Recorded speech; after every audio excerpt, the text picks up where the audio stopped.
पाकिस्तान अधिकृत कश्मीर यानी कि पीओके, जहां पर एक बार फिर से पाकिस्तान की असलियत दुनिया के सामने बेनकाब होती हुई नजर आ रही है।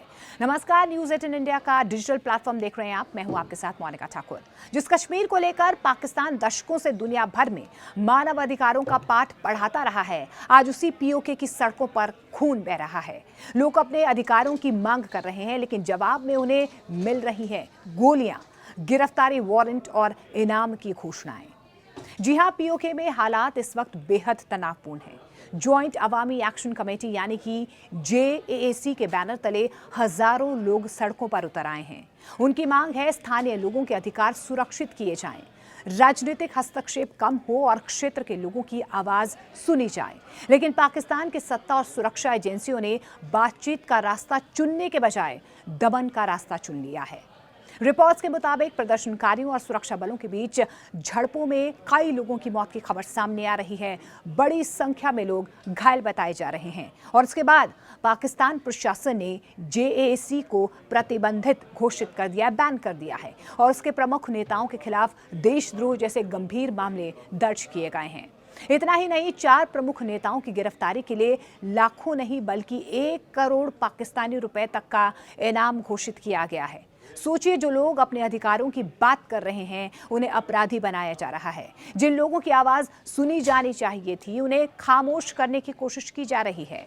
ये वही पाकिस्तान है जो अंतर्राष्ट्रीय मंचों पर लोकतंत्र और मानवाधिकारों की बातें करता है, फेक प्रोपेगेंडा आगे फैलाता है। पीओके के कई शहरों में बंद का असर भी देखने को मिल रहा है। बाजार बंद रहे, सड़कें सुनसान रही और सुरक्षा बलों की भारी तैनाती की गई। इंटरनेट सेवाओं पर भी रोक लगाने और बड़ी संख्या में लोगों को हिरासत में लेने की खबरें सामने आ रही हैं।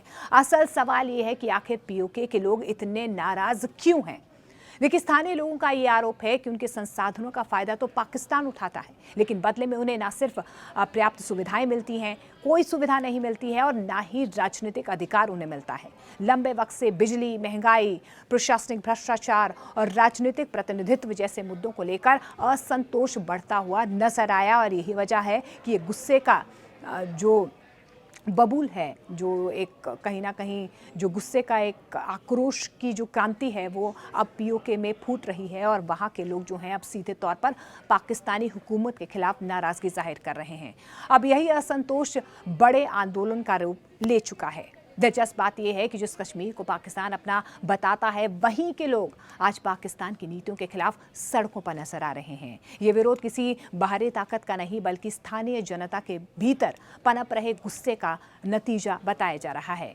भारत ने भी इस पूरे घटनाक्रम पर चिंता जाहिर की है और पाकिस्तान पर मानवाधिकारों के उल्लंघन के आरोप लगाए हैं। भारत का ये कहना है कि पीओके के लोगों के साथ जिस तरीके का व्यवहार किया जा रहा है वे बेहद चिंताजनक है और अंतर्राष्ट्रीय समुदाय को इस पर ध्यान देना चाहिए। एक तरफ भारतीय जम्मू कश्मीर में विकास परियोजनाओं, सुरंगों, रेलवे और कनेक्टिविटी की चर्चा हो रही है, वहीं दूसरी तरफ पीओके में लोग अपने बुनियादी अधिकारों के लिए संघर्ष कर रहे हैं और यही दोनों हिस्सों की सबसे बड़ी तस्वीर भी पेश करता है। अब बड़ा सवाल ये है कि क्या पाकिस्तान बल प्रयोग से लोगों की आवाज दबा पाएगा? क्या गिरफ्तारी वारंट और इनाम की घोषणाएं आंदोलन को रोक पाएंगी या फिर ये गुस्सा आने वाले दिनों में और ज्यादा बड़ा रूप लेगा? देखिए, फिलहाल पीओके में हालात बेहद संवेदनशील बने हुए हैं, लेकिन एक बात साफ है कि जिस कश्मीर के नाम पर पाकिस्तान सालों से राजनीति करता आया है, आज उसी पीओके से उठ रही आवाजें उसकी नीतियों पर गंभीर सवाल खड़े कर रही हैं। कैमरे के सामने लोकतंत्र की बातें और जमीन पर विरोध करने वालों पर लाठियां और गोलियां। पीओके की मौजूदा तस्वीर पाकिस्तान के लिए कई असहज सवाल यहां पर खड़े कर रही है। सवाल ये भी है कि क्या पाकिस्तान बल प्रयोग से इस आंदोलन को रोक पाएगा? क्या गिरफ्तारी, प्रतिबंध और इंटरनेट बंदी से लोगों का गुस्सा खत्म हो जाएगा या फिर पीओके में उठी ये चिंगारी आने वाले दिनों में और बड़ी आग की क्रांति बन सकती है? देखिए, फिलहाल तस्वीर साफ है। पीओके में लोग सिर्फ आर्थिक परेशानियों के खिलाफ नहीं बल्कि राजनीतिक अधिकारों और अपनी पहचान की लड़ाई लड़ते हुए नजर आ रहे हैं और ये वही इलाका है जिसके नाम पर पाकिस्तान दशकों से दुनिया भर में राजनीति करता आया है। लेकिन आज पीओके की सड़कों से उठ रही आवाज पाकिस्तान के लिए सबसे असहज सवाल बन चुका है।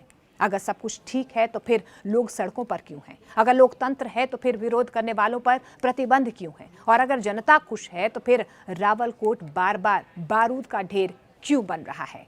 पीओके की ये कहानी सिर्फ एक विरोध प्रदर्शन की नहीं, बल्कि उस गुस्से की कहानी है जो अपने दबने के बजाय खुलकर सामने आ रहा है।